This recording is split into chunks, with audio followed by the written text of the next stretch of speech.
Hello, and welcome back to another episode of Terms and Conditions, a podcast by Con Maciel Carey. I am Letitia Silas. I am a labor and employment attorney and partner in the Con Maciel Carey Law Firm's office in Washington, D.C.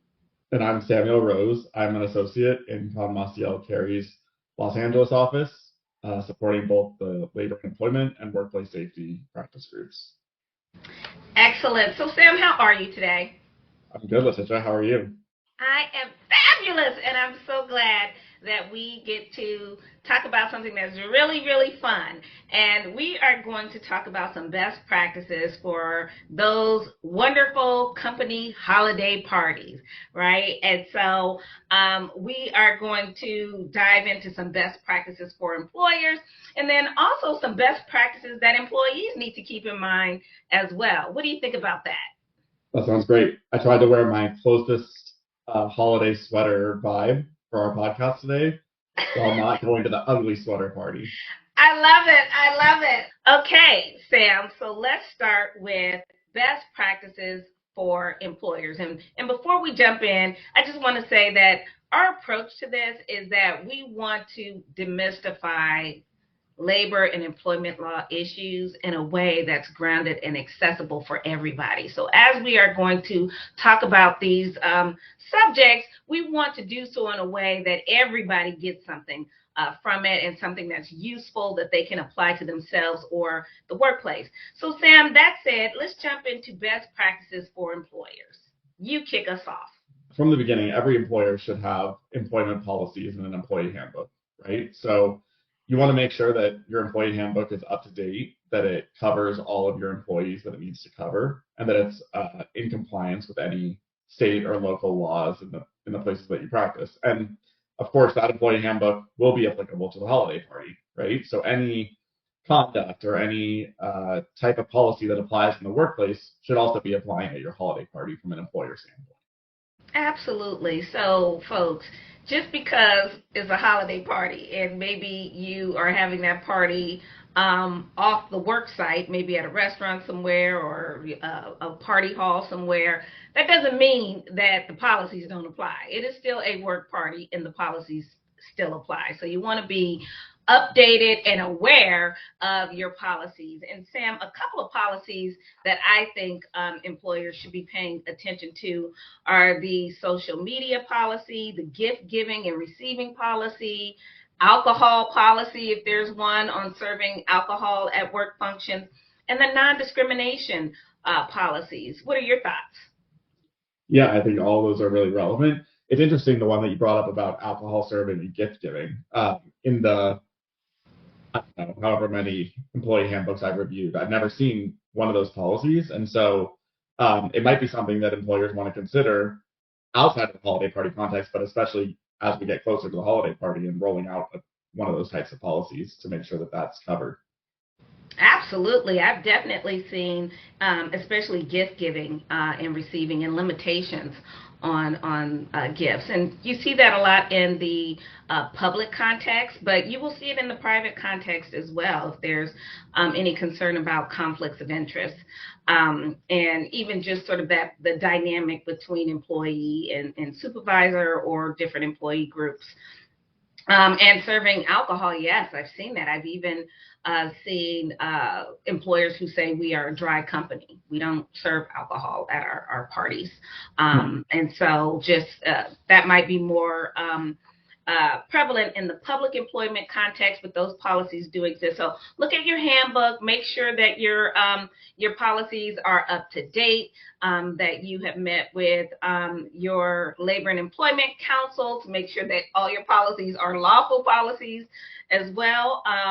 And now we're into the planning of the party. Okay, we looked at our policies, Sam. Now that we're planning our party, what are some things we should be thinking about?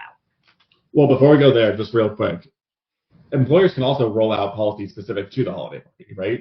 So it doesn't have to just be your handbook. And I think we can get into this more when we talk about this next planning section, but when you send out your invitations or you send out your notices about the holiday party, if you want to include specific policies that everyone's on notice about, when you send those notices out, that's perfectly acceptable as well.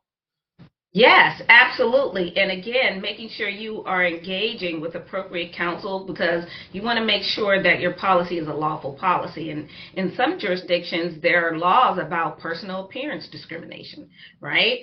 Yeah, So you want to make sure that you are within the lines of those types of laws when you are drafting these additional policies that may accompany your handbook or just be relevant to your holiday work party.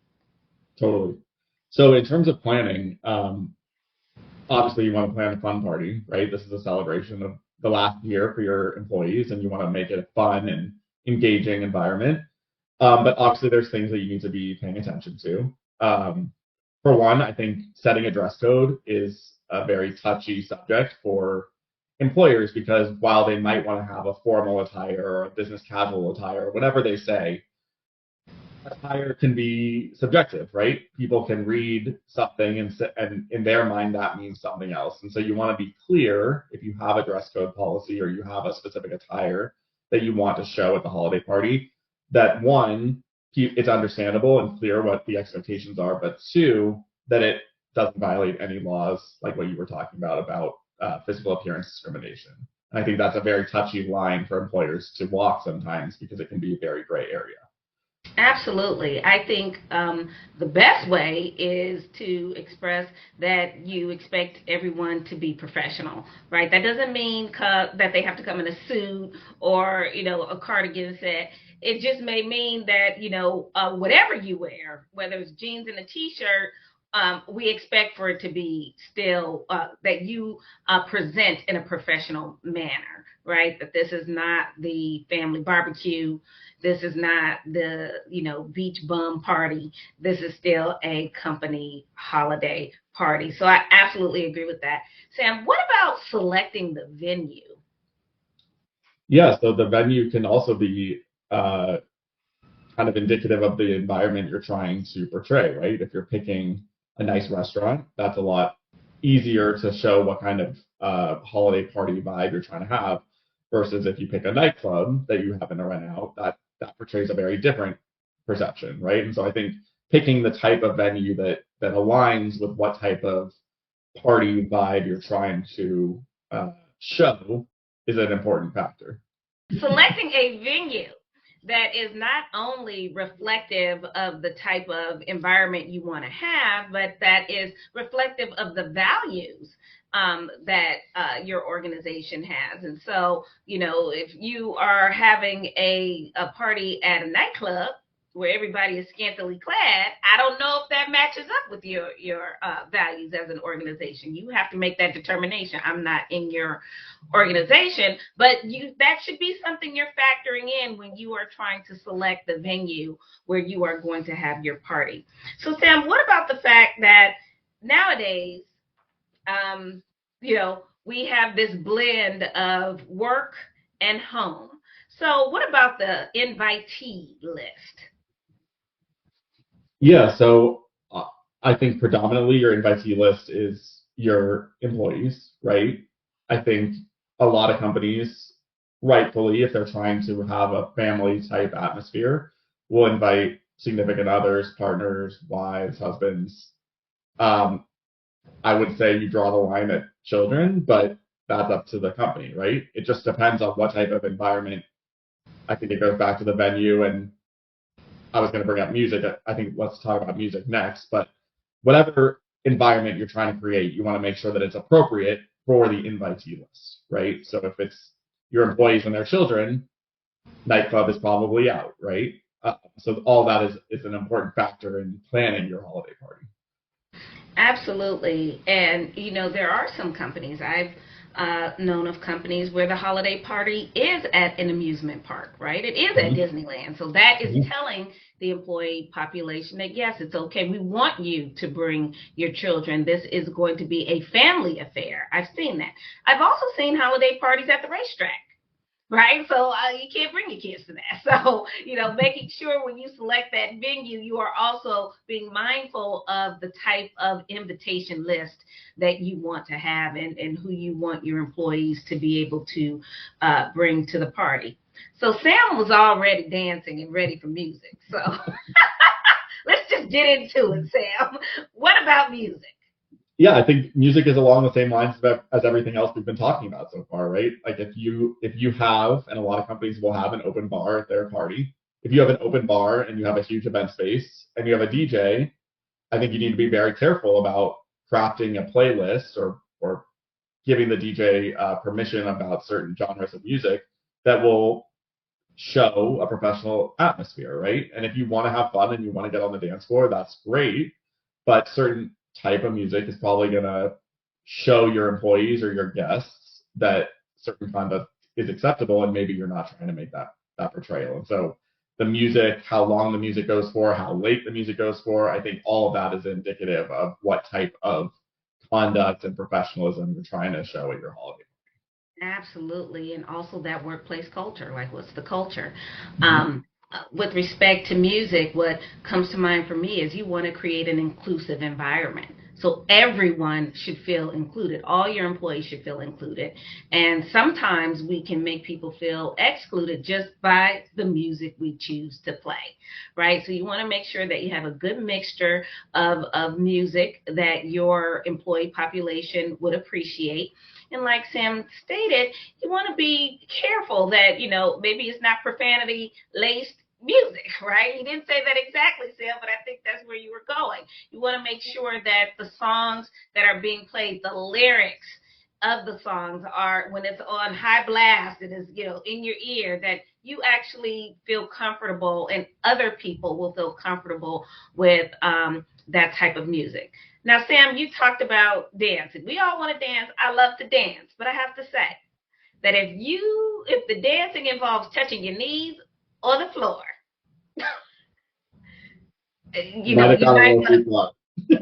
So maybe that's the employee section. Maybe I'm getting ahead of it, but Well, I think it goes hand in hand, right? If the music that you're picking is indicative of that type of dancing style, then you've invited it at your holiday party, right? And mm, so that's on the employer to make sure that you don't invite that. If you're very careful about the music you're choosing and it's not that type of music, and employees nonetheless go down that path, that's on the employee and that goes to your employer policy. But if the employer has chosen music that makes it seem like that's acceptable, then the employer needs to look at itself and say, did we invite this kind of conduct, or should the employee have known better? absolutely, absolutely. And we talked about alcohol briefly with respect to a policy on alcohol at work functions. But in the event that the employer is having an event, having a party, and alcohol will be served, I think it is also a best practice to not overserve alcohol, to make sure that alcohol is being served in a responsible fashion, and know what the laws are in your jurisdiction with respect to any potential liability you may have with respect to individuals who consume alcohol at your party and then go out into the public. 100%. And that's, I think, one of the factors that an employer should consider when it's planning its holiday party, right? Is what type of transportation are you going to offer? What kind of transportation reimbursement are you going to offer, if any? And does that go hand in hand with eliminating that potential liability that you were just discussing? Exactly, exactly. And also being aware of maybe having some sort of resource available where employees can call an Uber.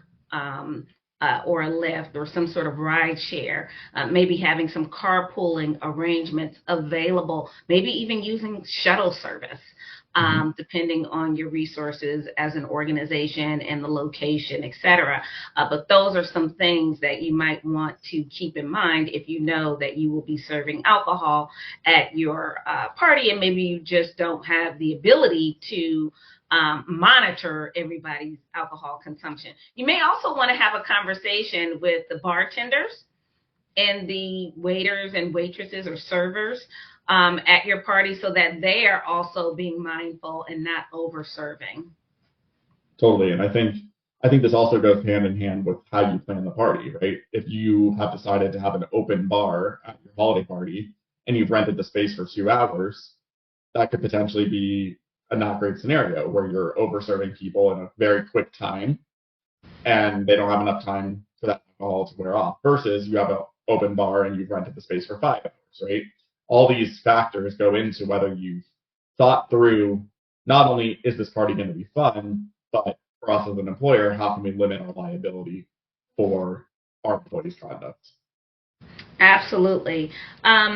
So something else I have here, Sam, is being mindful that we live in this era where everybody thinks everything needs to be recorded all of the time and posted. So photos, videos, and social media is just a reality. And you have to keep in mind the type of image of your organization you want portrayed in the public space. Yeah, totally. And I think it's almost when you're planning this party from the employer standpoint, you almost have to assume it's inevitable that something is going to be photographed or videoed, right? People are going to take photos with their coworkers, that they're friends with. People are going to take videos of the venue to show how nice it looks or how grandiose it is, right? Like this is our holiday party. It looks so great. Welcome to our look at how great our employer is.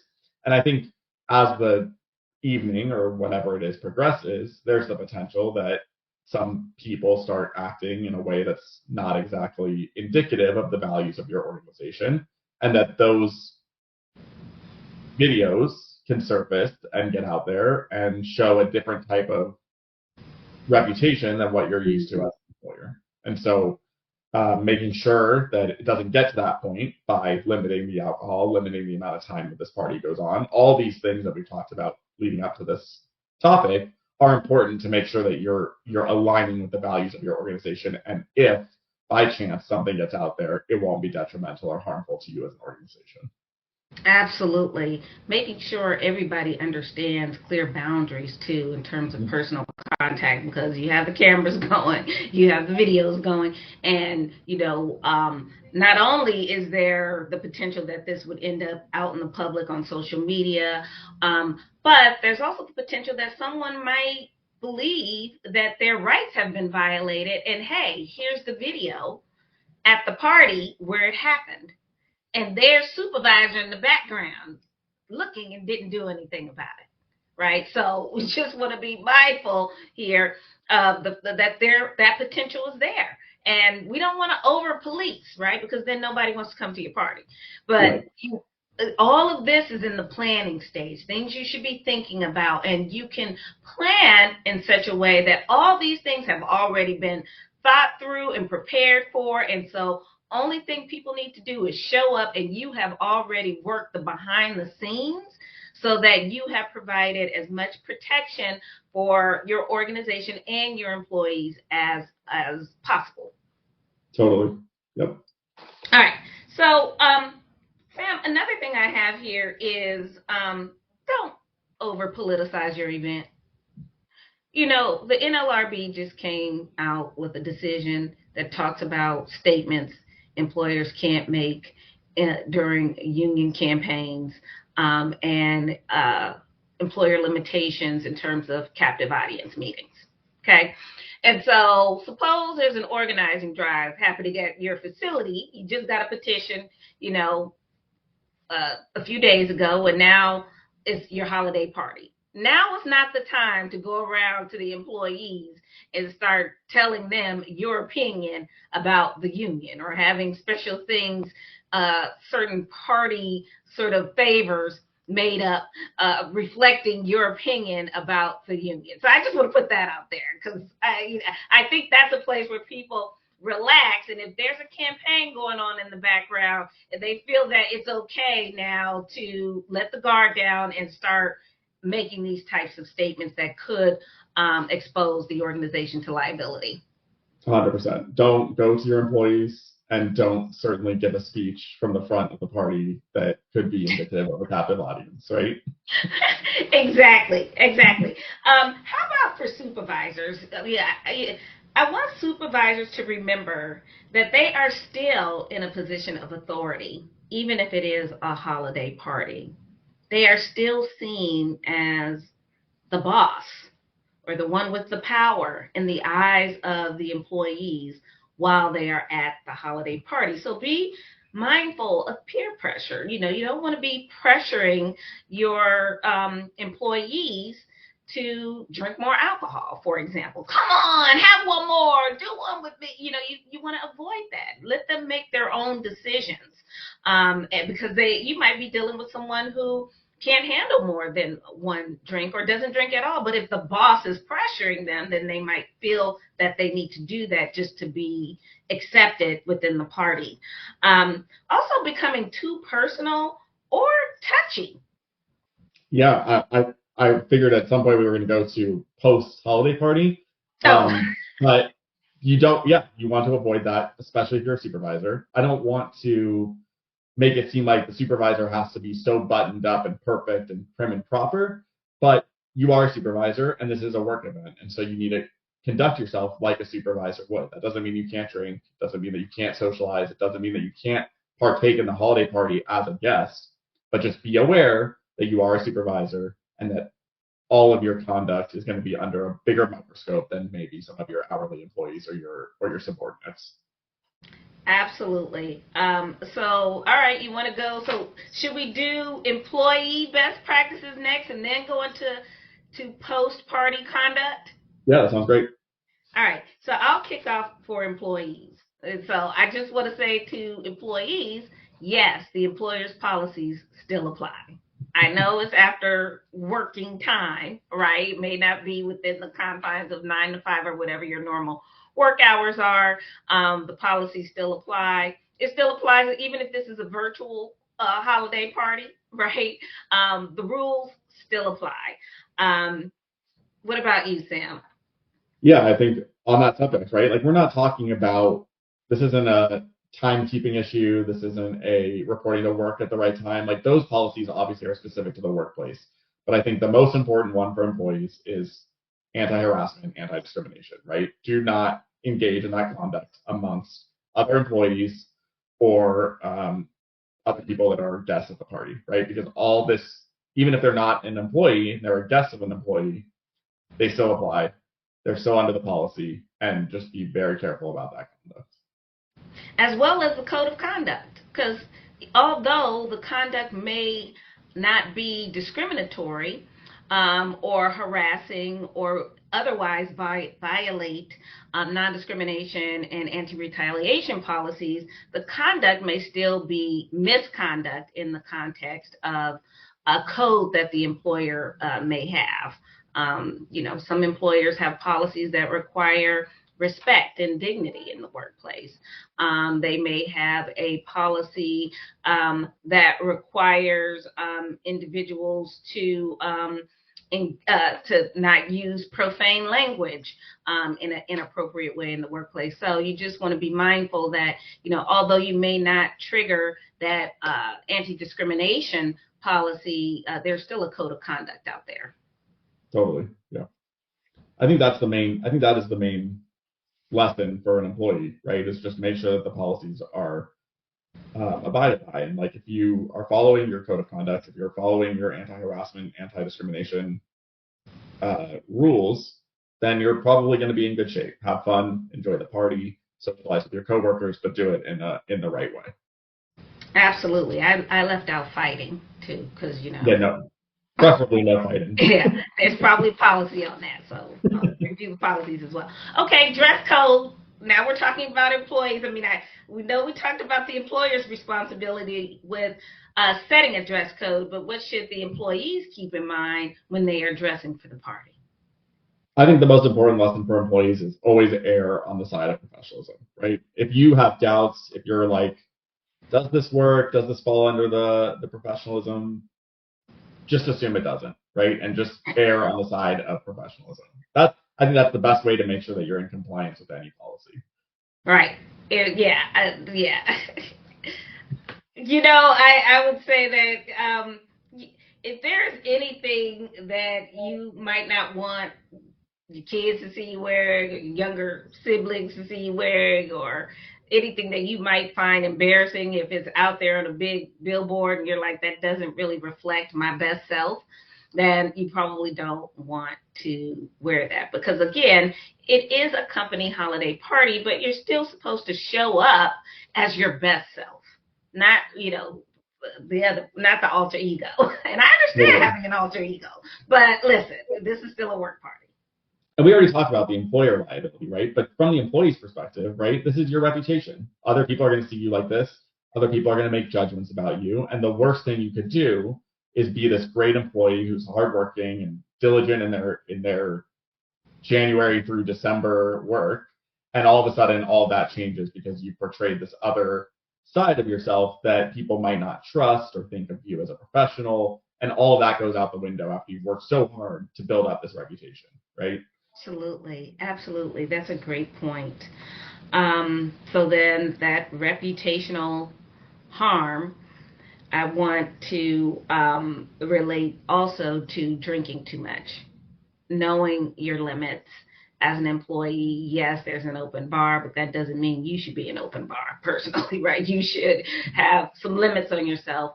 And I always recommend having people around you who can give you a tap on the shoulder that, hey, maybe you don't realize you're at your limit, but you're at your limit and we need to cut you off. Totally. And it goes hand in hand with what we were just talking about your reputation, but also just safety, right? Anytime you go to any party, whether it's a holiday party at work or a house party with your friends, you're always going to be mindful of your limits, or you should be. And that should be no different at this company sponsored holiday party. Absolutely. So dancing. I know I mentioned it earlier, but I'm going to come back to it. Why? Because I've been to so many parties, Sam, where I think people forget. I mean, professionals who are ordinarily buttoned up. And next thing I know, I'm seeing, it looks like a music video in here. And it's not a line dancing music video, And so being mindful, like if you're touching the ground, if you're down there doing the splits, if you're touching your knees, that is, you have to cool it at the work party, and know that. And sometimes a song that you like may come on and it reminds you of your college days, but you have to remember, although you are having a great time and you love your coworkers, you love the music, environment is fabulous, it's still work. Totally. And if it's your friends, right, that are encouraging you to get in on this type of dancing, or you're doing it, right? Just same thing that we talked about with the alcohol. Have somebody that's able to say, I think you need to cool a little bit. We're getting a little out of hand, right? It all goes hand in hand. And hopefully, presumably, people are close enough in their workplace, or they have people in their workplace that they're close enough to that would feel comfortable to step up and say, hey, you got to cool it, right? Absolutely.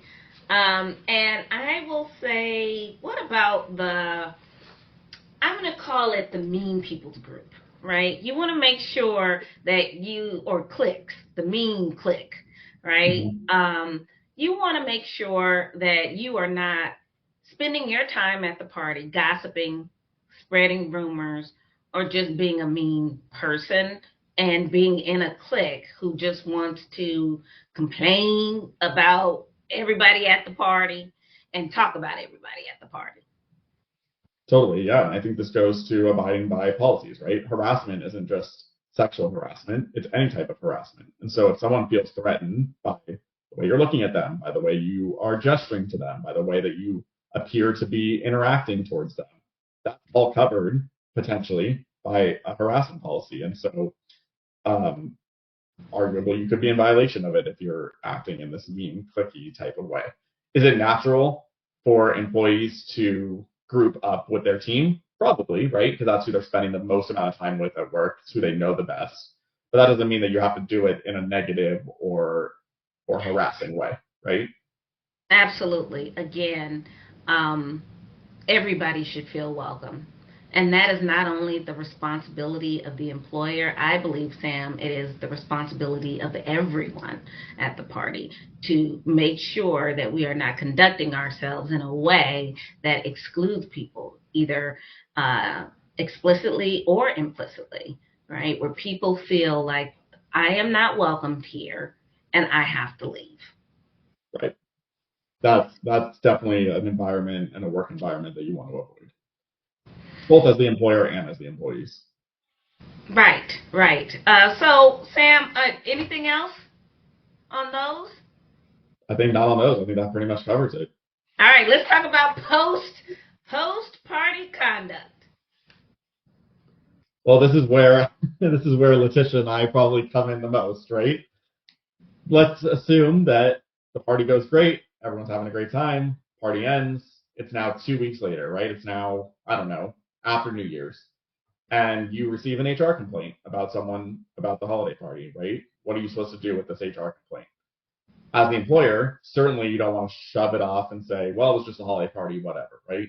You want to take these complaints just as seriously as any other complaint you would receive during the year and abide by your policy for investigation and discipline and fact finding and all that stuff still applies, regardless of the fact whether the complaint stems from the holiday party or from just your regular work environment. Right. Absolutely. And I think there could be the potential for people to also say, suppose you have some inappropriate conduct. Well, they welcome that conduct because they were drinking or that song came on and they were dancing in a certain way. Listen, nobody deserves conduct that is inappropriate, abusive, hostile in any way, right? And I'm applying legal definitions to that, folks.